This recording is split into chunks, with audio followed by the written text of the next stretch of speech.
नमस्कार, हरियाणा न्यूज का खास कार्यक्रम मुद्दा देख रहे हैं आप और मैं हूं आपके साथ मुस्कान गंगराड़े। हरियाणा में कांग्रेस ने चुनावी तैयारियों का बिगुल बजा दिया है। चंडीगढ़ में हुई जनरल बॉडी बैठक सिर्फ एक औपचारिक बैठक नहीं बल्कि आने वाले राजनीतिक मुकाबले की रणनीति का एक बड़ा पड़ाव मानी जा रही है। नए प्रभारी संजय दत्त ने अपनी पहली बैठक की शुरुआत एसआईआर यानी स्पेशल इंटेंसिव रिवीजन के मुद्दे से की। कई घंटों तक चली बैठक में संगठन, चुनावी रणनीति और विपक्ष की भूमिका पर विस्तार से मंथन हुआ। इसके बाद सांसदों और विधायकों से 1-to-1 मुलाकात कर जमीनी फीडबैक लिया गया। खास बात यह है कि संजय दत्त का 5 दिवसीय दौरा सिर्फ बैठ के नहीं बल्कि संगठन को नए सिरे से सक्रिय करने की कवायद माना जा रहा है। ऐसे में सवाल यह है कि क्या कांग्रेस वाकई संगठन को नए सिरे से खड़ा करने की कोशिश कर रही है या फिर यह सिर्फ बैठकों तक सीमित राजनीतिक कवायद है। क्या हार का विश्लेषण कांग्रेस की ताकत बनेगा या पार्टी अब भी गुटबाजी से बाहर नहीं निकल पाई है? इन्हीं सवालों पर करेंगे चर्चा, लेकिन पहले एक रिपोर्ट आपको दिखाते हैं।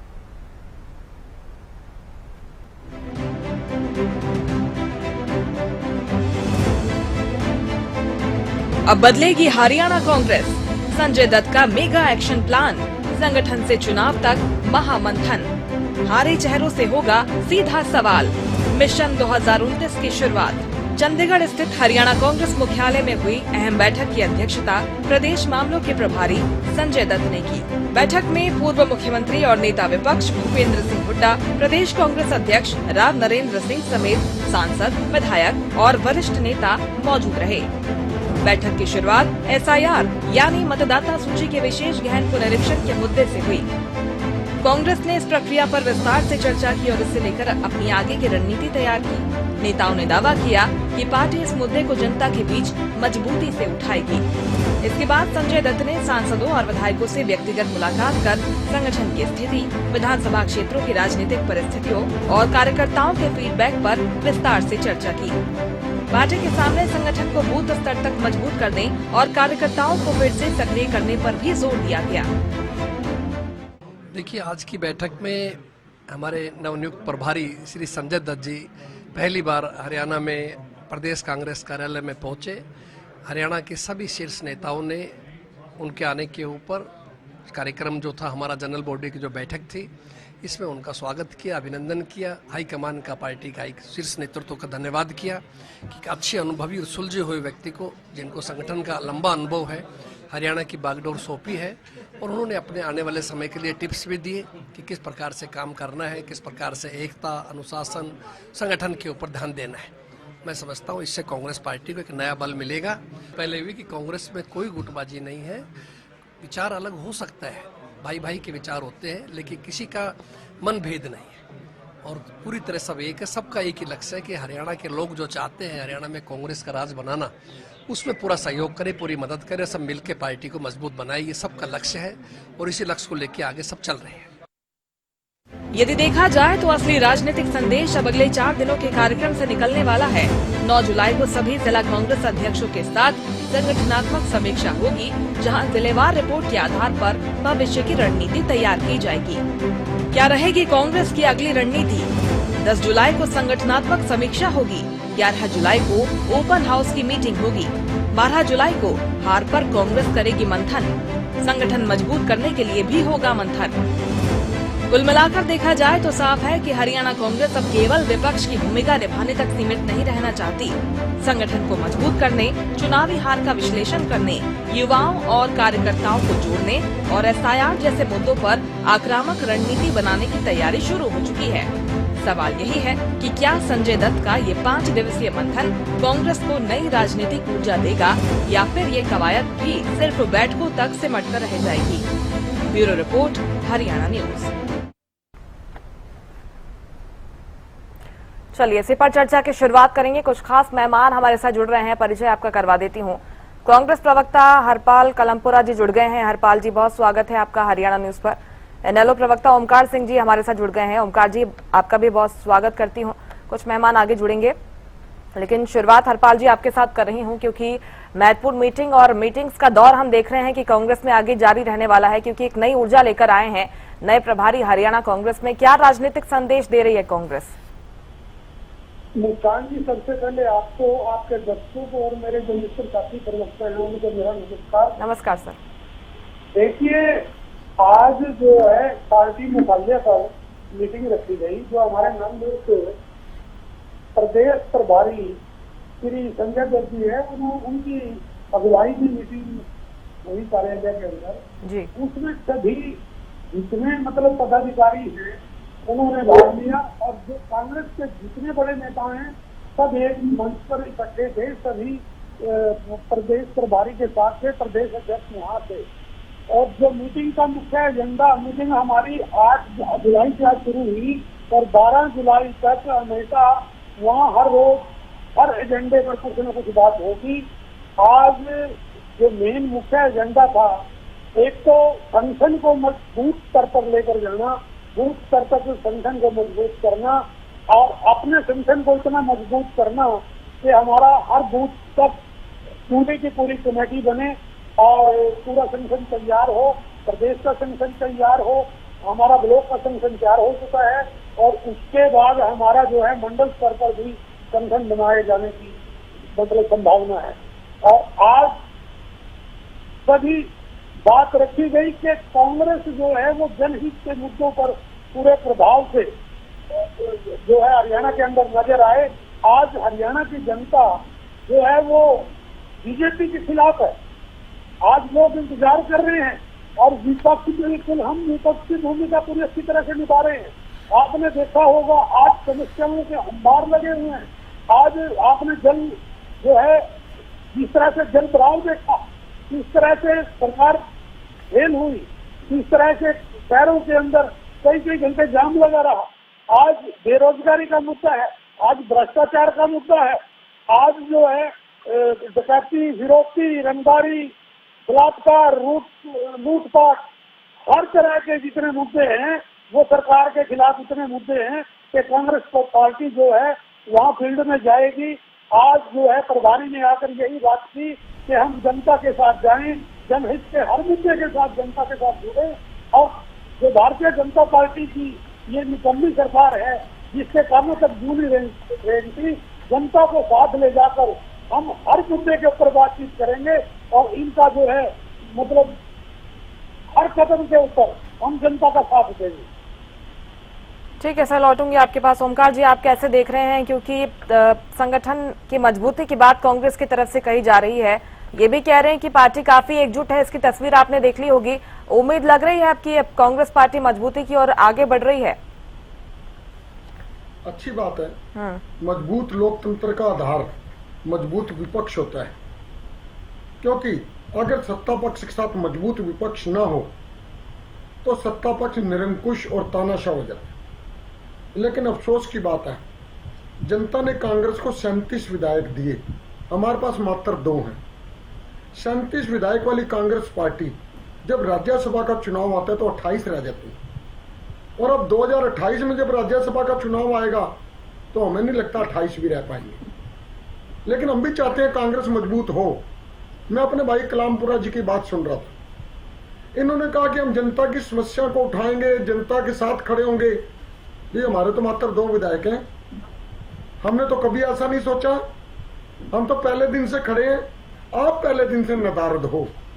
आज पौने 2 साल होने को आगे विधानसभा 2024 के चुनाव के बाद 1 साल तक तो आपका विपक्ष का नेता नहीं बना और अभी तक आप में आपसी जूतम पैजारी खत्म नहीं हुई। बीजेपी से तो क्या लड़ेंगे? आप देखिए 37 विधायक और राज्यसभा में 28 वोट, बहुत शर्मनाक बात है। हम चाहते हैं कांग्रेस मजबूत हो, क्योंकि 2024 में जनता ने कांग्रेस को एकमात्र विपक्ष माना था। हमारे को 1 सीट थी, 2019 में 2 मिली, क्योंकि हमारी पार्टी और परिवार दोनों टूट गए थे। जनता ने हमारे पे विश्वास नहीं किया और होता भी नहीं, आम आदमी को भी नहीं होता। ये पार्टी टूट गई, अब इनके पल्ले क्या है, रोज तो ये कहते थे। लेकिन आज हमने पौने 2 साल में साबित कर दिया कि कांग्रेस विपक्ष नहीं है, इनेलो विपक्ष है। कोई भी मुद्दा हो, चाहे बिजली बिल बढ़ोतरी का मामला हो, चाहे HPSC का गिराव का मामला हो, चाहे असिस्टेंट प्रोफेसर की भर्ती हो, भाखड़ा नहर का पानी कम किया गया हो, या परिवार पेंशन बंद हुई हो, BPL कार्ड कटे हो, कोई भी मुद्दा ले लीजिए, कांग्रेस कहीं नजर नहीं आई। सिर्फ इन्होंने ज्ञापन देने तक काम किया। बस हमने सड़कों पर प्रदर्शन भी किया, जिला स्तर पर भी किया हल्का स्तर पर भी किया और राज्य स्तर पर भी पंचकुला में बड़े प्रदर्शन किए दो। अब चयनित जो प्रोग्राम चल रहा है चयनित गांव को पानी देने का, कांग्रेस कहां दिखाई पड़ रही है? चौधरी अभय सिंह चौटाला हजारों साथियों के साथ खुद गए। हम फिर भी चाहते हैं कि जनता ने मुख्य विपक्ष की भूमिका आंकड़े के अनुसार, सिर्फ आंकड़े की बात कर रहा हूं मुस्कान जी, कांग्रेस को दे रखी जी। और कांग्रेस ये भूमिका निभाए, लेकिन कांग्रेस भूमिका निभा नहीं पा रही। आपने कहा कि हमारे को क्या लगता है, भाई देखिए चाहते तो हम भी मजबूत विपक्ष हो, लेकिन ये बहुत टेढ़ी खीर है। बहुत अजीब प्रश्न है आपका कि हमारा इस पे क्या जवाब है। जो सच्चाई बोलूंगा तो मेरे भाई बुरा मान जाएंगे। वास्तविकता यह है कि कांग्रेस में आज मुख्यमंत्री बनने की लड़ाई, विधायक बनने की लड़ाई नहीं है। अगर विधायक बनने की लड़ाई होती तो पहले विधायक जीतते, उसके बाद देखते कौन मुख्यमंत्री बनेगा। इसी मुख्यमंत्री बनने की लड़ाई में आपसी फूट बढ़ती चलेगी, बढ़ती चलेगी, बढ़ती चलेगी। और अब तो ये फूट मेरे को लगता है उस कैंसर की तरह हो गई है जो लास्ट स्टेज में पहुंच जाता है, थर्ड स्टेज में, और कहते हैं कि अब इसका घर पे इलाज करा लो और कोई इंतजाम नहीं है। मेरे को नहीं लगता कांग्रेस की फूट अब कहीं कम हो पाएगी, क्योंकि पहले ये फूट ऊपरी लेवल पर थी, 4-5 नेताओं में थी, बुड्ढा साहब में, शैलजा में, सुरजेवाला जी में, उस टाइम किरण चौधरी और कुलदीप बिश्नोई भी थे उनमें। जब जिला प्रधान बन गए तो जिला लेवल तक आ गई कि जिला प्रधान शैलजा का है, ये जिला प्रधान बुड्ढा का है, ये सुरजेवाला है। अब हल्का प्रधान बन गए तो फूट हल्का लेवल पर आ गई। आप देखना जिस दिन इन्होंने मंडल प्रधान, बूथ प्रधान बनाए, ये फूट निचले लेवल तक पहुंच जाएगी और ये लोकतंत्र के लिए घातक है। मैं बार बार एक ही बात कर रहा हूं, राजनीति से ऊपर उठ के, लोकतंत्र तभी समृद्ध, तभी कामयाब हो सकता है यदि विपक्ष समृद्ध और शक्तिशाली होगा। आज बीजेपी जनता पर बार बार वार कर रही है, जनता को बार बार तंग कर रही है। विपक्ष से पूछे बगैर यमुना नदी का पानी राजस्थान को दे दिया गया। क्यों? 1994 में समझौता हुआ था राजस्थान का। आज तक कितनी सरकारें आई, कितनी चली गई, किसी ने पानी देने की बात नहीं करी। और ये मुख्यमंत्री को कि इनकी अपनी तो कोई चलती नहीं। अमित शाह जी मीटिंग में बैठे थे, उन्होंने कह दिया पानी देना तो साइन हो गए, जबकि हमारे को आज खुद पानी की जरूरत है। हमारे पास पानी नहीं है, सतलुज का पानी हमें नहीं मिला और हमने यमुना का पानी दक्षिण हरियाणा में पहुंचाने के बजाय, सिरसा, हिसार, रेवाड़ी पहुंचाने के बजाय हमने वो पानी राजस्थान पहुंचाने का कॉन्ट्रैक्ट कर लिया, जिसकी हमने निंदा करी। और एक बात कह के बात समाप्त करूंगा जी। जब ये 1994 में इस पानी का समझौता हुआ था, यमुना जल समझौता, उस समय चौटाला साहब के 17 विधायक थे। उन्होंने इस समझौते के विपक्ष में, विरोध में 17 विधायकों ने इस्तीफा दिया था। आज है हिम्मत कांग्रेस में 37 विधायक हैं इनके, आप दे दीजिए इस्तीफा, हम भी साथ चलेंगे। 37 विधायक अगर इस्तीफा दे दें तो सरकार हिल जाएगी। लोकतंत्र है, तानाशाही नहीं। लेकिन अफसोस इनमें गुटबाजी है और गुटबाजी रहे। ठीक है ओमकार जी, क्या कुछ पॉजिटिविटी नजर आती है? क्योंकि ये गुटबाजी के जो आरोप कांग्रेस पर लगते हैं, ब्रजेंद्र सिंह की यात्रा के दौरान भी हमने देखा, भले ही हाईकमान की तरफ से आदेश दिया गया हो कि भाई आप सबको एकत्रित होना है, तब हमने देखा कि सारे नेता मंच पर एक साथ नजर आए। इस मीटिंग में भी सारे गुट के नेता, जैसा कहा जाता है, सब एक साथ आज नजर आए हैं। कम से कम पार्टी एड्रेस कर रही है, आपको लग रहा है, और इस पर काम किया जा रहा है। अब अच्छी बात है, होना चाहिए। जब राहुल गांधी जी आए थे ब्रजेंद्र सिंह की यात्रा में जी, सभी एक ही मंच पे आए थे और कुछ घंटे के बाद ही सबके विचार अलग अलग हो गए थे। सिर्फ गले मिलने से बात नहीं बनती मुस्कान जी, दिल मिलने चाहिए जी। और जिस दिन इनके दिल मिलेंगे उस दिन ये एक हो जाएंगे। और दिल तब मिलेंगे जब मुख्यमंत्री बनने का सपना छोड़ेंगे जी। अब हमारे किसी कार्यकर्ता में ऐसा कोई सपना नहीं है। हमने सर्वमान्य नेता चौधरी अभय सिंह चौटाला जी को बनाया हुआ, जो वो करेंगे वो ठीक। अगर ये भावना जब तक अनुशासन में नहीं आती तब तक एकजुटता बहुत दूर की बात है। दूर के ढोल सामने नजर आते हैं, नजर नहीं आएगी। ठीक है, आज कांग्रेस की परिस्थिति कुछ ऐसी है जी। लौट रहे हैं आपके पास हरपाल जी। रामराज जी शर्मा जी हमारे साथ जुड़ गए हैं। सर स्वागत है आपका। वरिष्ठ पत्रकार राजेंद्र जादौन जी भी जुड़ गए हैं। राजेंद्र जी आपका भी बहुत स्वागत करती हूँ। आपका रुख करते हुए रामराजी शर्मा जी, क्योंकि अब कांग्रेस अपने संगठन का विस्तार कर रही है, एकजुटता के बाद कांग्रेस के अंदर होने लगी है, टेंशन तो नहीं बढ़ गई बीजेपी की? देखो, मैं आपको बताना चाहूंगा जी, ये बाकी तो इनका इंटरनल मैटर, ये विस्तार करें जो भी करें, इनका इंटरनल मैटर है। मैं आपको ये चीज बताना चाहूंगा, कांग्रेस पार्टी में कई कांग्रेस पार्टी जैसे चौधरी भूपेंद्र हुड्डा जी कांग्रेस है, आज तो सब एक साथ आ गए सर। एल्जा जी कांग्रेस है भाई, कहीं पे चौधरी रणदीप सुरजेवाला कांग्रेस है, कहीं पे कैप्टन अजय यादव कांग्रेस है, कहीं पे एक नई कांग्रेस बन गई राव नरेंद्र कांग्रेस है। तो जिस तरह से इनका लट बदलता रहता है, भगवान ही मालिक है इनका, सब पता है इनका। और जहां तक बात हमारी पार्टी की है, विश्व की सबसे बड़ा संगठन है हमारा, सबसे बड़ी पार्टी है हमारी, और इतना बड़ा संगठन बिना अनुशासन के इतना बड़ा संगठन नहीं चल सकता। और जिस तरह से विश्व के सबसे लोकप्रिय और ताकतवर प्रधानमंत्री जी की अगुवाई में हमारा देश बहुत आगे बढ़ रहा है, रक्षा के क्षेत्र में आत्मनिर्भर हो गए हैं, आर्थिक दृष्टि से हम मजबूत हो गए हैं, और उन्होंने भारत को विकसित राष्ट्र बनाने का जो सपन देखा है उसको साकार करने में माननीय मुख्यमंत्री जी लगे हुए हैं। और मैं आपको बताना चाहूंगा, सुन के तो कान थक गए हमारे। खुशी का पल है, बड़ी खुशी की बात है, 17 तारीख को विश्व के सबसे लोकप्रिय और ताकतवर प्रधानमंत्री हमारी जिंदगी पावन धरा पे आ रहे हैं, एक बहुत बड़ी सौगात देंगे। पूरे हरियाणा में दिवाली मनाई जा रही है, 17 तारीख की तैयारियां हो रही हैं, पूरे हमारे जींद की जनता उनके स्वागत के लिए हमारे हरियाणवी भाषा में क्या आग्रह ये भी साठा के बाट देखे हैं, तो स्वागत के लिए बड़ा जनसरला उमड़ेगा। और वो न केवल हिंदुस्तान बल्कि पूरे एशिया की सबसे बड़ी ट्रेन, हाइड्रोजन ट्रेन, जो हमारे देश की भाषा में कहा है, क्योंकि हाइड्रोजन गैस को तो हमारे समझे को नहीं, क्योंकि अगर पानी भी चल लगी है तो पानी अच्छी बात है रामराजी शर्मा जी। हाइड्रोजन ट्रेन पर भी चर्चा करेंगे सर, इस पर भी काफी चर्चा हो सकी है। गौरव का क्षण है, मानती हूँ, लेकिन आज के मुद्दे पर रहिए सर।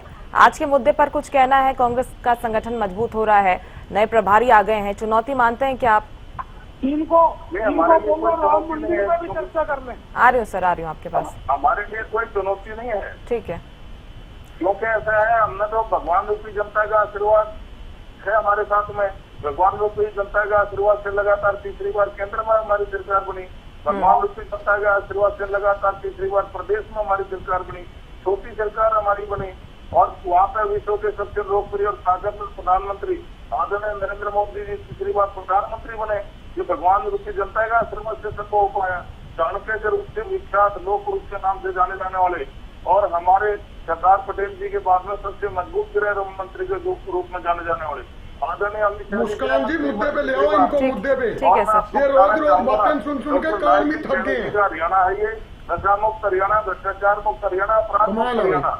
और आज जिंदगी पावन धराते हुए डॉक्टर नायब सिंह सैनी हमारे प्रदेश के मुखिया आए थे, उन्होंने जायजा लिया। और ठीक है, इसलिए आप कांग्रेस को विकल्प के तौर पर नहीं देख रहे हैं। लौटती हूँ आपके पास, लौट रही हूँ सर, समझ गई मैं आपकी बात। राजेंद्र जादौन जी, क्या आपको लग रहा है कि हरियाणा में मजबूत विपक्ष बनने की ओर कांग्रेस पार्टी अग्रसर है, या सिर्फ इसे दिखावा कहेंगे, एक नई नई ऊर्जा कहेंगे, या फिर आगे भी कंटिन्यू रहेगा नए प्रभारी के नेतृत्व में? देखिए, नए प्रभारी जी आए हैं तो वो अपना प्रयास कर रहे हैं जी, और ऐसा लग रहा था कि वो जो अलग अलग बटे हुए टुकड़े हैं उनमें टाँके लगाने का प्रयास कर रहे हैं जी। अब वो टाँके पक्के हैं साबित होंगे या कच्चे साबित होंगे, क्योंकि कोई भी जो है पहले जो है कच्चे टाँके लगाए जाते हैं, फिर धीरे धीरे उनको पक्का किया जाता है, एक तरह का ढांचा खड़ा किया जाता है। मुझे लगता है कि उन्होंने जो है अभी एक आम सभा को संबोधित किया पार्टी की, जिसमें ब्लॉक अध्यक्ष भी थे, जिलाध्यक्ष भी थे, और प्रदेश के नेता, सांसद, विधायक सभी को एक तरह से उन्होंने एक आम सभा को संबोधित किया और उसके बाद अलग अलग बातचीत की। तो मुझे लग रहा है कि वो कुछ टाँके लगाने का प्रयास कर रहे हैं। अब वो टाँके पक्के साबित होते हैं ये तो वक्त पे ही पता चलेगा, पर ताज्जुब ये होता है कि ये जो यहाँ हरियाणा में गुट चलाने वाले नेता हैं, ये भी कहीं ना कहीं प्रदेश में दूसरे प्रदेशों में पार्टी के प्रभारी है। तो मुझे नहीं समझ में आता कि ये यहाँ गुटबाजी फैलाते हैं और वहाँ फिर वो प्रभारी रहते हुए क्या जो है वहाँ एकजुटता पैदा करते होंगे, क्या वो जो है वो उपदेश देते होंगे वहाँ के जो नेताओं को, कार्यकर्ताओं को क्या समझाइश देते होंगे। ये बड़ा एक विरोधाभास है, क्योंकि जो भी गुट चला रहे हैं वो दूसरे प्रदेशों में प्रभारी भी है। कोई कर्नाटक के हैं, कोई उत्तराखंड के हैं, कोई कहीं के हैं, तरह से। जी तो इसको ये देखना है कि पार्टी लगातार कमजोर हो रही है। जनसंघर्ष के नाम पर बयान और ज्ञापन ही है, इससे ज्यादा कुछ नहीं हो रहा। और समस्याएं बाकायदा बड़ी बनी हुई है। कांग्रेस के प्रवक्ता ही बड़ी लिस्ट बता देते हैं कि ये मुद्दे जो है ये जनता के सामने मौजूद है, इनका समाधान नहीं हो रहा और उसके लिए वो कुछ नहीं कर पा रहे, फिर वो मुद्दे बताने का काम करते हैं।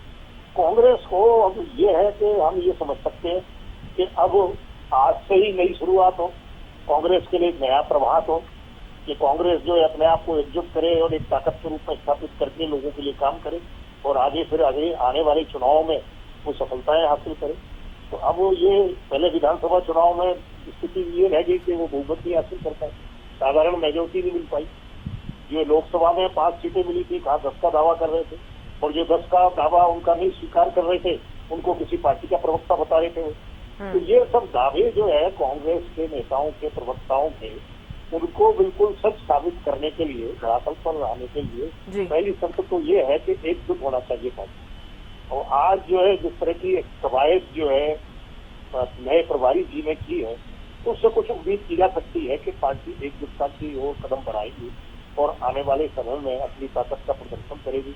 बाकी तो ये माना जाता है कि कांग्रेस जो है काफी मजबूत है, वोट और परसेंटेज में भी काफी अच्छी स्थिति में आई है। विधानसभा चुनाव में भी बहुत कम अंतर रह गया है बीजेपी और उसके बीच में, भले ही सीटों का अंतर रहा, लेकिन वोट और परसेंटेज का कोई 1% के आसपास ही अंतर रह गया।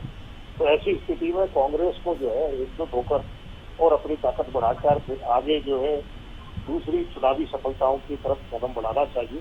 अब नए प्रभारी आए हैं तो उन्होंने जो भी कुछ समझाइश दी है उसको स्वीकार करके और पार्टी को एकजुट होना चाहिए। अब देखते हैं कि आने वाला समय, आज तो उनका पहला दिन था, आगे भी वो करते रहेंगे। प्रभारी तो लगातार संपर्क में ही रहते हैं, अब वो दौरे पर नहीं होते तो कहीं न कहीं टेलीफोनिक बातचीत होती रहती, तो वो निर्देश कई बार सर्कुलर जारी हो जाते हैं। जैसे वो बीते हरिप्रसाद जी जाते जाते एकजुटता का एक सर्कुलर जारी कर गए थे कि कोई भी धरना प्रदर्शन आंदोलन करना है तो परमिशन लेनी होगी, तो उसका विरोध शुरू हो गया था। तो अब ये देखते हैं कि किस तरह के निर्देश आते हैं। अभी तक तो एकजुटता का ही है और अब तक तो ये है कि जन समस्याओं के लिए संघर्ष करना है लगातार और नीचे के लेवल तक, बूथ लेवल तक संगठन को मजबूत करना है। ये सारे उपदेश उन्होंने दिए हैं, ये सारी उन्होंने समझाइश दी है। तो अब देखते हैं कि पार्टी के नेता कार्यकर्ता उस पर कितना अमल करते हैं।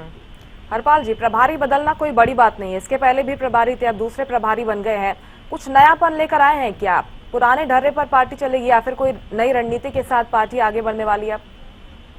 देखिए मुस्कान जी, सबसे पहले मैं एक बात बता दूं कि हमारा जो है वो प्रदेश स्तर का संगठन भी बनकर तैयार हो चुका है जी। और वो जल्दी सामने होगा।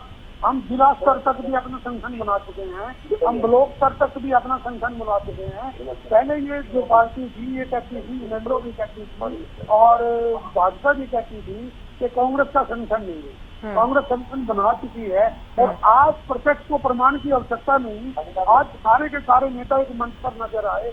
अब मिलो वाले मेरे जो साथी हैं ओंकार जी, उनको तो सावन के अंधे को हरा ही हरा नजर आता है। वो उस पार्टी के प्रवक्ता हैं जो सिर्फ एक जिले तक ही सीमित पार्टी है, शिक्षा तक ही सीमित पार्टी है और उनकी पार्टी में गुटबाजी इतनी है कि जैसे संपत सिंह ने ज्वाइन किया, सुनैना चौटाला जी बेरुखी का रुख उसने अख्तियार कर लिया कि फतेहाबाद से मैंने लड़ना है और वो कहते हैं फतेहाबाद से मैंने लड़ना है। इनके तो घर में लड़ाई शुरू हो चुकी है और ये तो उस पार्टी के प्रवक्ता हैं जिनके घर ही तो फाड़ हो चुके हैं, जो जिनके तो अब भी मतलब पार्टी के लोग, इनका प्रदेश प्रवक्ता अभी छोड़कर, और वो कांग्रेस उन्होंने ज्वाइन की है, अभी 10 दिन पहले ही वो पार्टी छोड़कर दिया।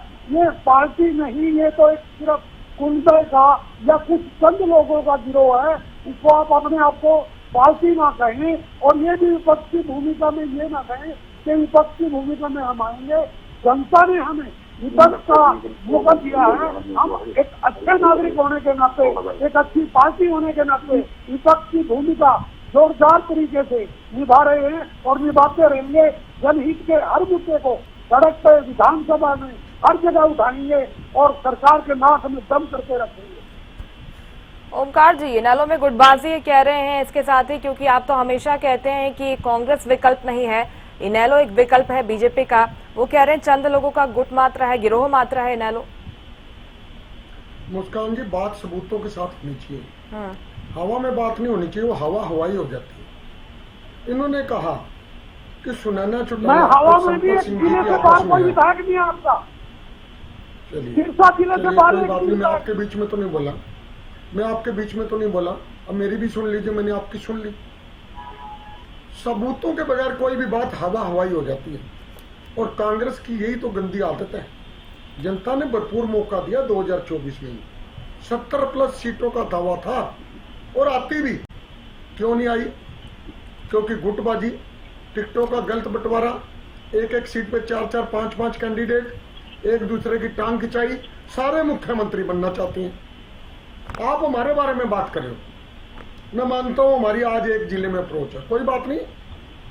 आपकी तमिलनाडु में कितने जिलों में अप्रोच है, और आपकी केरल में कितने जिलों में अप्रोच है, बता तो दीजिए। पश्चिम बंगाल में आपका क्या है? ये बातें नहीं होती हैं। लोकतंत्र है, बोलने का अधिकार सबको है, और आपने कहा मजबूत विपक्ष की भूमिका निभा रहे हम। आप जरा ये तो बता दो, जब 5 लाख बुजुर्गों की पेंशन काट दी थी, किस बिल में घुस गए थे आप? और जब हमने HPSC के कार्यालय का घेराव किया, जब बीजेपी ने असिस्टेंट प्रोफेसर हिंदी की वैकेंसी निकाली, जिसमें 9 बाहरी और 1 हरियाणा का, इंग्लिश की वैकेंसी निकाली, 57 में से 42 बाहर के, 21 यूपी के, कहां थे आप? जब बिजली के बिल की बढ़ोतरी की गई, कौन सी खुड में बैठे थे? जब पंजाब में भाखड़ा का पानी कम कर दिया, कहां थे आप? हमने हर एक मौके पर जनता के बीच में रह के बात की है। और आज आप बता दो, चैनत गांव के निवासी तकरीबन 2 महीने से बैठे हैं। कहां है हुड्डा साहब? शैलजा, हुड्डा, ब्रजेंद्र सिंह, कोई गया वहां पे? सारे के सारे ठीक है, मैं जवाब ले लेती हूँ ओमकार जी। कौन कौन से मुद्दे आपने उठाए हैं? क्योंकि सबसे पहले जनता का भरोसा जीतना जरूरी होता है। हरपाल जी, कितना ही संगठन मजबूत कर ले, आप अगर जनता तक अपनी आवाज नहीं पहुंचा पाएंगे तो काफी मुश्किल राह होती है पार्टी की। कौन कौन से प्रमुख मुद्दे उठाने में कामयाब रही है पार्टी? ठीक है सर, ऐड करिए। मैं अपनी बात पूरी कर लूं मुस्कान, करिए। देखिए, जनता ये देखती है, मैं मानता हूं संख्या बल के अनुसार हमारी कोई वैल्यू नहीं है। 90 में से 2 हैं, इनकी 90 में से 37 हैं। कौन सी उखेड़ कर ली? अरे बता दो कौन सी बिल में छुपे हो? और 37 में से 28 रह गए। अभी 2028 में जब आएगा, 28 में से 8 रह जाएंगे, देख लेना 8। तब हम भी कहेंगे एक ही जिले की पार्टी रहेगी। ऐसा नहीं होता, लोकतंत्र में समय बदलता रहता। कभी तुम भी विपक्ष में, कभी हम भी विपक्ष में, कभी सत्ता में हम, कभी तुम। लेकिन एक बात कह के बात समाप्त करूंगा, बीजेपी में भी गुटबाजी कम नहीं है। राव इंद्रजीत और राव नरवीर कम गुटबाजी है क्या? अनिल विज और खट्टर साहब, अनिल विज और नैब सैनी कम बयानबाजी होती है क्या? जब भी मौका मिलता है, जब भी मौका निकलता है तो भाप निकल जाती है। जैसे कुकर की सीटी बज के हवा निकलती है ना, कुकर की सीटी बजती है टी और हवा निकलती है। जब भी कहीं दिक्कत होती है हवा निकल जाती है इन लोगों को। आज परिस्थितियां ऐसी हैं कि प्रदेश में एकमात्र इंडियन नेशनल लोकदल है जो जनता की समस्याओं को देख भी रही है और उनके समाधान के लिए प्रत्यक्ष और अप्रत्यक्ष रूप से कोशिश भी कर रही है। ठीक है, बोलिए हरपाल जी। देखिए, ये मेरे साथी ओमकार जी शायद अपडेट नहीं है। चैनत गांव के धरने के ऊपर वहां पर चौधरी भूपेंद्र सिंह हुड्डा, सत्येंद्र हुड्डा, कुमारी शैलजा और हमारे सभी विधायक वीरेंद्र सिंह जी, जितेंद्र सिंह सभी गए और हमारे कांग्रेस के सभी विधायकों ने वहां जाके ऐलान किया, अगर चैनत को पानी देने के लिए कोई नए कानून की आवश्यकता पड़ेगी तो कांग्रेस पार्टी हमेशा संसद विधानसभा के अंदर जाकर नए विधेयक के अंदर या कोई विधेयक के अंदर संशोधन करना पड़ा उसमें साथ देगी। और उन्होंने भारतीय जनता पार्टी को कहा कि आप विशेष अधिवेशन बुलाइए और कांग्रेस के सारे विधायक नए विधेयक के साथ में खड़े नजर आएंगे। हम हर मुद्दे पर, हम चाहे HPSC का मुद्दा था, चाहे भ्रष्टाचार का मुद्दा था, चाहे महंगाई का मुद्दा था, हर मुद्दे के अंदर हम जनता के साथ खड़े नजर आए। इनके कहने से कुछ नहीं होता, ये सिर्फ अपनी अपनी बात करना चाहते हैं, अपडेट नहीं है। और रही बात भारतीय जनता पार्टी की, भारतीय जनता पार्टी के मुख्यमंत्री तो हरियाणा के अंदर नहीं है। और ये बात कर रहे थे प्रधानमंत्री जी की, प्रधानमंत्री जी जब आएंगे चयनित गांव के और किसान नेता जो है उनसे वहां मिलेंगे, पहले वो आप उनसे मिलवाइए। जो चयनित गांव के किसान हैं आज पानी के लिए जगह जगह त्राही कर रहे हैं, आपसे वो आगे दौड़ पीछे दौड़, अगले काम आपसे पिछले सही नहीं होते, आगे भी आप बात करते हैं। आज जगह जगह जल भराव पड़ा हुआ है, सारे डूब रही है, मोटरसाइकिल धक्के ले लेके लोग जाते रहे हैं। क्राइम आज इतनी चरम सीमा पे है, हरियाणा चौथे नंबर पे है। बच्चों के मामले में हरियाणा भारत के अंदर क्राइम 1 नंबर पे है। कहाँ है सरकार? मुख्यमंत्री रोज पगड़ी बांधकर पंजाब के अंदर नजर आते हैं। ऐसा लगता है कि मुख्यमंत्री भी ठेकेदार रखा हुआ है। आज जो है थानों को होमगार्ड चला रही है, इनके थानों के अंदर सिपाही नहीं है, इनके जो है हॉस्पिटल बने हैं, हॉस्पिटल में डॉक्टर नहीं है, इंफ्रास्ट्रक्चर नहीं है। कहाँ है सरकार? नाम की सरकार नहीं है। बहुत प्रमुख मुद्दों की आपने बात की हरपाल जी, प्रमुख मुद्दे आप उठा रहे हैं। कांग्रेस पार्टी आपको लगता है कामयाब रही है जमीन पर ये मुद्दे उठाने में, जनता तक अपनी आवाज पहुंचाने में? कामयाब थी, कामयाब रहेगी। वोट ऑफ परसेंटेज हमारा कोई भाजपा का हमसे ज्यादा नहीं। चुनाव में हार की सर लिस्ट लंबी क्यों होती जा रही है हरपाल जी, इसके क्या कारण मानते हैं आप? यंत्र तंत्र, ईडी, सीआईडी, सीबीआई सारे तंत्र हैं। फिर कैसे उम्मीद करें कि बदलाव होगा हरपाल जी? अगर आप ये कह रहे हैं तो ये तो बरकरार रहेगा आगे भी। कैसे उम्मीद करें कि मुख्य विपक्षी दल से सत्ता में आएगी पार्टी? मुस्कान जी, काट की अंडी बार बार नहीं चढ़ती, काट की अंडी बार बार नहीं चढ़ती। एक टाइम ऐसा आएगा तो इनको जनता जवाब देगी। आज जनता विमुख हो रही है, जनता त्राही कर रही है, हर चीज से जनता परेशान है। आज राम को नहीं छोड़ रहे। इन्होंने गाना गाया कि जिसे राम को लेके आए हैं, जो राम को लेके आए हैं हम उसको लेकर आएंगे। आज ये राम का चंदा खा रहे हैं।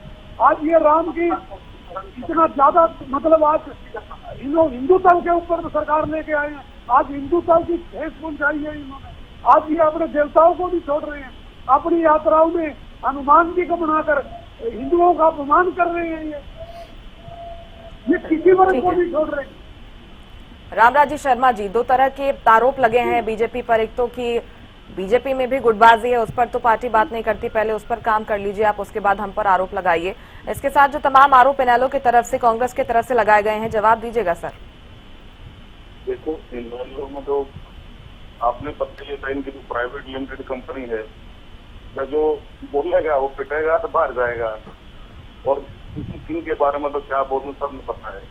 और जहाँ तक बात कांग्रेस की, उन्होंने बताई दिया कांग्रेस में कई कांग्रेस में, और हमारी पार्टी विश्व की सबसे बड़ी पार्टी है, विश्व का सबसे बड़ा संगठन है हमारा।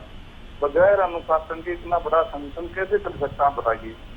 और हमारा संगठन मजबूत है, इसलिए लगातार तीसरी बार जनता के आशीर्वाद से हमारी केंद्र में सरकार बनी। हमारा संगठन मजबूत है, इसलिए लगातार तीसरी बार भगवान की जनता के आशीर्वाद से प्रदेश में हमारी सरकार बनी, छोटी सरकार हमारी बनी। ये संगठन की वजह से बनी है। और जहाँ तक बात है, अब इनको मिर्ची लग जाती है माननीय प्रधानमंत्री जी का नाम लेते ही, क्योंकि विश्व के सबसे लोकप्रिय और ताकतवर प्रधानमंत्री हूँ। और सबको पता ही है, मैं मोदी है तो मुमकिन है। और हरियाणा में बहुत बड़ी सौगात मिलने जा रही है, और हमारे जीन का भाग्य खुल रहा है, क्योंकि ऐसा प्रोजेक्ट हमारे जीन में आया है। इन्होंने तो यूज एंड मुस्कान जी, इनके पास कहने को कुछ नहीं है, ये वही बातें दोहरा रहे हैं। अच्छा, दूसरा नया आएगा मेरे ख्याल से आगे। सुन तो लीजिए, कंप्लीट होने दीजिए। कितनी बार एक ही बात को दोहराएंगे? SYL का मुद्दा था क्या? अब इनसे पूछे, SYL का मुद्दा था क्या? बड़ी बड़ी बात कर रहा था, उस टाइम में मैं जुड़ा नहीं था। और SYL एक ही बात को 50 बार दोहरा देते हो। ठीक है सर, सुन लीजिए। जनता भी देखती हो, बोलिए। अनपढ़ प्रवक्ता है। और उनकी पगड़ी बदले यार प्रसाद सिंह बादल पंजाब के CM थे, क्यों नहीं हल करा? किसने रोका था? ये भी दोषी है कांग्रेस की तरह, कांग्रेस भी दोषी है। पिछले 12 साल से तुम्हारी सरकार है, हाथ रोका किसी ने? पैर पकड़ा तुम्हारा, टांग खींची? अब इनका और तो कुछ है नहीं इनके पास। कह रहे काट के अंडी बार बार नहीं चढ़ती, जनता सबक सिखाने वाली है आपको। आने वाले सालों में सबक मिलेगा? भगवान रूपी जनता है। मुस्कान जी, मैं इनकी बात का जवाब दे रहा हूँ। हम हाँ जनता को ठीक, सरकार 1 मिनट सर, वो मानते हैं। कंप्लीट कर रहे हैं। हरपाल जी लौट रही हूँ। भगवान रूपी जनता के आशीर्वाद से ये संभव हो पाया है और जिस तरह से माननीय प्रधानमंत्री जी काम कर रहे हैं, मुस्कान जी कैसे ये रामराजी शर्मा जी, ओवर कॉन्फिडेंस तो नहीं है ये? अच्छा बताइए कि जनता के हितों से जुड़े हुए क्या कुछ काम हो रहे हैं फिलहाल? मैंने आपको ये बताया है, ये हम जनता को भगवान मानते हैं, भगवान। और ये इनके राष्ट्रीय महामंत्री देव तुल्य जनता जनार्दन को राक्षस कहते हैं। भगवान राम को क्या उनके मानते हो? आशीर्वाद का इंतजार करेंगे क्या? वो कहते हैं मैं भगवान राम को क्या मानते हो? चंदा चुरा लिया? क्या बोलते राक्षस है, राक्षस है। अरे आपका शराब कोई दुआसमनी का शराब है क्या भाई? और कौन होते शराब? भगवान राम को क्या मानते हो? एक मिनट ओमकार जी, सुन लीजिए सर। भगवान मानते हो? इस्तेमाल कर दिया, राजस्थान में जाके आपने फिर राज्यसभा का चुनाव लड़ा। ये तो भगवान रूपी जनता है। और जिस तरह से ये पोल्यूशन फ्री है, हाइड्रोजन ट्रेन का हमारे को मिल रहा है, प्रोजेक्ट मिल रहा है और हमारे दिन से शुरू हो रहा है। ये मैं बताना चाहूंगा कितनी बार तो बता दिया मुस्कान जी, हाइड्रोजन मिल रहा है। एशिया की सबसे बड़ी ट्रेन है जो हमारे हिंदुस्तान को, हमारे हरियाणा को ये हमारा भाग्य खोल रहा एशिया है। की नहीं, ब्रह्मांड की बहुत बोलो। बड़ा प्रोजेक्ट है ये। इसके साथ साथ में और बड़ी सौगात माननीय प्रधानमंत्री जी देंगे। और इसी संदर्भ में माननीय मुख्यमंत्री जी आज दिन आए थे, उन्होंने जायजा लिया, शहरियों का जायजा लिया, समारोह स्थल का उन्होंने। अच्छी बात है, सभी चाहते हैं कि कार्यक्रम अच्छे से हो। ठीक है रामराजी शर्मा जी, कार्यकर्ताओं को आवश्यक दिशा निर्देश जारी किए। लौटूंगी मैं आपके पास। हरपाल जी बोलिए। हाँ, तो ये देखिए, ये बार बार एक बात को कहते हैं, बात को दोहराते रहते हैं, ये हमेशा ठीक है सर। मिटाई बात करते हैं। इन्होंने बात कही थी, इनका मेन मुद्दा था कि ना पर्ची चलेगी ना खर्ची चलेगी। इनके यहाँ पर्ची भी खूब चल रही है और खर्ची भी खूब चल रही है। इनके जिला प्रधान कुरुक्षेत्र के हैं, उन्होंने कहा किसी आदमी का होम गार्ड के अंदर नौकरी लगवाने के लिए कि मैंने आपके जितने पैसे लिए हैं। मेरी बात मुख्यमंत्री से भी हो चुकी है, मेरी बात ओएसडी से भी हो चुकी है। 1 महीने के अंदर आपका काम हो जाएगा। अगर आपका काम नहीं हुआ तो आपका और इन्होंने उस जिला प्रधान को कहा, उसकी जगह दूसरा जिला प्रधान। इनके यहाँ पर्ची भी चली, इनके यहाँ खर्ची भी चली। लाखों रुपए शर्मा जी आ रही हूँ। हरपाल जी भ्रष्टाचार के आरोप वो बार बार कांग्रेस पार्टी पर लगा रहे हैं। ठीक है हरपाल जी, इस पर जवाब दीजिएगा, इससे कैसे निजात पाएगी? और क्योंकि आपके पुराने समय की वो बात करने लगते हैं कि उस समय क्या होता था। वो कहते हैं कि हम तो बिना पर्ची बिना खर्ची की सरकार चला रहे हैं। कुछ नेताओं के हाथ में पावर थी और वही डिसाइड करते थे कि किसको नौकरी दी जाएगी किसको नहीं। ठीक है रामराजी शर्मा जी, आपका सवाल ले लिया मैंने, आपका सवाल ले लिया सर। आप सुन लीजिए, जवाब सुन लीजिए सर। अगर आपको ठीक नहीं लगे उसके बाद आप आइएगा। ठीक है रामराजी शर्मा जी, हो गया सर, बोलिए हरपाल जी। मुस्कान जी आ रही हूँ ओमकार जी, आ रही हूँ। सुंदर बनते हैं हरपाल जी। HPSC के दफ्तर से लाखों ओमकार जी आ रही हूँ आपके पकड़ा पास। गया, वो सारी जनता ने देखा है। इनके यहाँ धान घोटाला, कितने धान घोटाले हुए, गेहूं घोटाला हुआ, इनका हर नेता कॉलोनी काटने में व्यस्त है, हर नेता कॉलोनी काटने में व्यस्त है। सारे के सारे ये ट्रिपल इंजन की सरकार जो रामराजी शर्मा जी अपनी बारी में आप बोलिएगा ना, अपनी बारी में बोलिएगा सर। और कहाँ कॉलोनियाँ काटी जाएं, ये लूट के खाने आपकी एक भी बात नहीं पहुंच पा रही। अब क्या बोल रहे हैं रामराजी शर्मा जी? प्लीज जब आपकी टर्न आएगी तो जीत के अलावा ये चीजें ऐड कर लीजिएगा उसमें। ठीक है सर, आप नोट कर लीजिए, ये इस तरह का पेन ले लीजिए, नोट कर लीजिए, आप फिर अपने बारे में बोलिएगा। रामराजी शर्मा जी कॉलोनी काट दी, उसके अंदर रॉबर्ट वाड्रा इतना बड़ा एम्पायर कैसे बन गया? ठीक है हरपाल जी बोलिए अब। रामराज जी, आप अपनी आदत सुधार लो, आपने विपक्ष में बैठना है, सुनने की आदत डाल लो। बोलने का टाइम आपका जाने वाला है। आपके सारे नेता भ्रष्टाचार में डूबे हुए हैं। ऐसा कोई शहर नहीं जहां आपके विधायक कॉलोनी नहीं काट रहे, सारी जगह कॉलोनियां काटी जा रही हैं। सिर्फ आपके नेता इसी काम में लगे हुए हैं। वो ये देखते घूम रहे हैं कहाँ कौन सा एरिया खाली पड़ा है, वहाँ पर कॉलोनी काटी जाए। आज जो ट्रिपल इंजन की सरकार है, वो तीनों के तीनों इंजन मिले हुए हैं। इंजन मिल के काम कार्य कोई कर नहीं रहे, सिर्फ कॉलोनियां काट के भ्रष्टाचार करने में लिप्त हैं। कहीं आपके दान घोटाले हो रहे हैं, कहीं आपके बैंक घोटाले हो रहे हैं, कहीं आपके मतलब हर तरह के घोटाले हो रहे हैं। बैंकों में घोटाला आपके टाइम में पहली बार देखा है। लोग अपने घरों में पैसे रख रहे हैं। हरपाल जी वो कहते हैं कि कार्रवाई होती है, हमारी सरकार तो कार्रवाई कर रही है, कम से कम आरोपियों के नाम सामने आते हैं, जांच की जाती, कार्रवाई होती है। आपके समय तो आरोपियों को संरक्षण दिया जाता था। ठीक है, रामराजी शर्मा जी लौटूंगी ना आपके पास सर, प्लीज ये बीच में इंटरप्ट मत करिए, बस एक लाइन में जवाब दीजिए हरपाल जी। आ रही हूँ 1 मिनट बस हरपाल जी। छोटी छोटी मछलियाँ, उनको ये छोटी छोटी मछलियों को फंसा रहे हैं। ठीक है, बड़े बड़े कार्रवाई हो रही तो दिखाने के लिए हो रही है बस। आइए ओंकार जी बोलिए आप। मुस्कान जी इनको चुप ठीक है कराइए। सर, रामराजी शर्मा जी प्लीज, आपकी ऑडियो डाउन करना पड़ेगा। रामराजी शर्मा जी प्लीज, इस तरह से चर्चा नहीं होती। रामराजी शर्मा जी प्लीज रुक जाइए, मैं लौटूंगी आपके पास सर, आपको मौका दिया जाएगा प्लीज। ओमकार जी बोलिए। मुस्कान जी हम सारे प्रबुद्ध प्रवक्ता हैं, हर रोज डिबेट करते हैं। क्या हम ऐसे लड़ने के लिए बैठते हैं? बारी बारी अपनी बात नोट करो बिल्कुल, और अपने समय पे बोल दो। ये क्या है, क्या सिस्टम है, मेरे को तो समझ नहीं आता। हर बार जब डिबेट में बैठते सिर्फ एक प्रवक्ता पूरी डिबेट को डिरेल करता है। हमारे को ना बुलाया कीजिए, जब ये रामराजी शर्मा आया करे किसी और को ले लिया कीजिए, बड़ी मेहरबानी आपकी। बात तो रखने दो। अरे हम भी अपनी बात रखने के लिए आए हैं। इन्होंने बोला हमारी 2 सीटें, मैं मानता हूँ 2 हैं, 3 तो नहीं कह रहे हम, 2 ही हैं। 1 जिले तक सीमित है, हम ये भी मानता हूँ। लेकिन पंजाब में आपकी क्या पोजीशन है? 117 हल्के हैं पंजाब में, आपकी कितनी है? 2। और केरल में आपकी क्या परिस्थिति है? 1।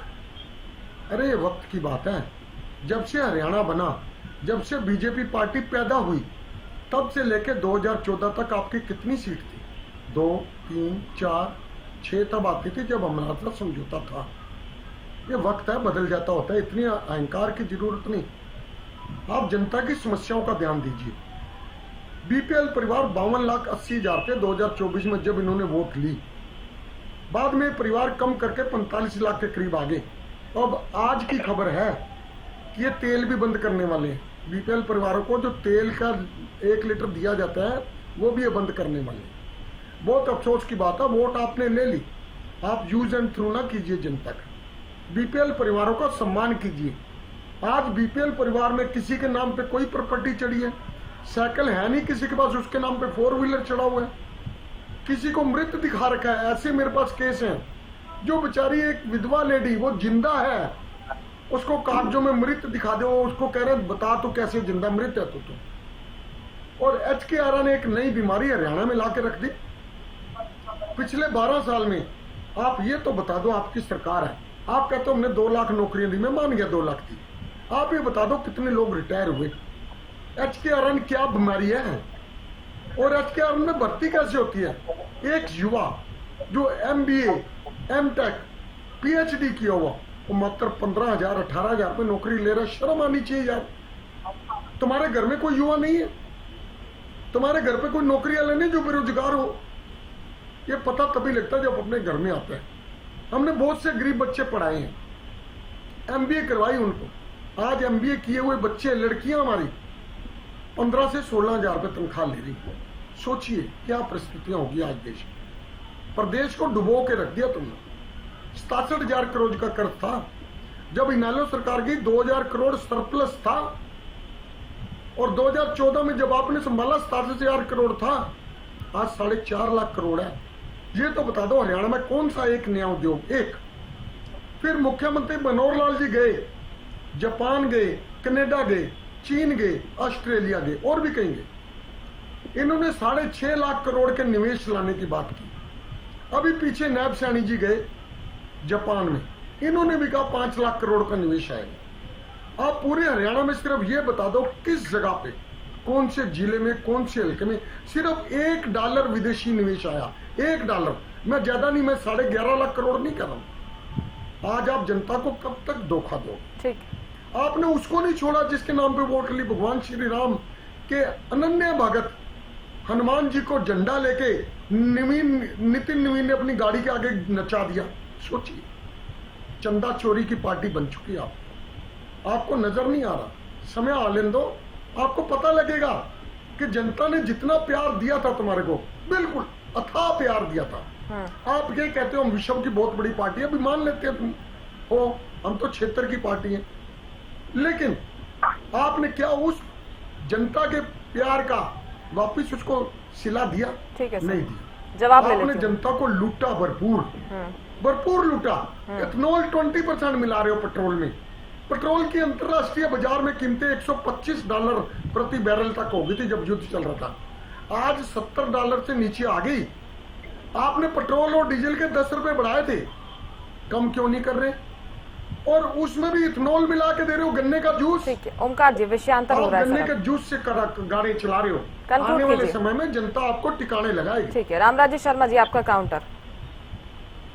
देखो, अब हमारे हरियाणा में भाषा में कहते हैं मुंह के आगे मदाम पड़े, इतने झूठ बोलते हो। अब ये सारे झूठ बोल रहा था, इसके आरोप सारे झूठे बुनियाद मन गलत आरोप हैं। और सच्चाई ये है, नौकरी के टाइम में नौकरियों में घोटाला किसने कराया और किसकी सजा हुई, सबको पता है। इस बारे में पूरा हरियाणा चले गए भूतकाल में। और उस समय में हमारी सरकार में तुम शामिल थे। ये भुगत रहे हैं, उसी का परिणाम ये भुगत रहे हैं। नौकरियों में पारदर्शिता हमने अपनाई।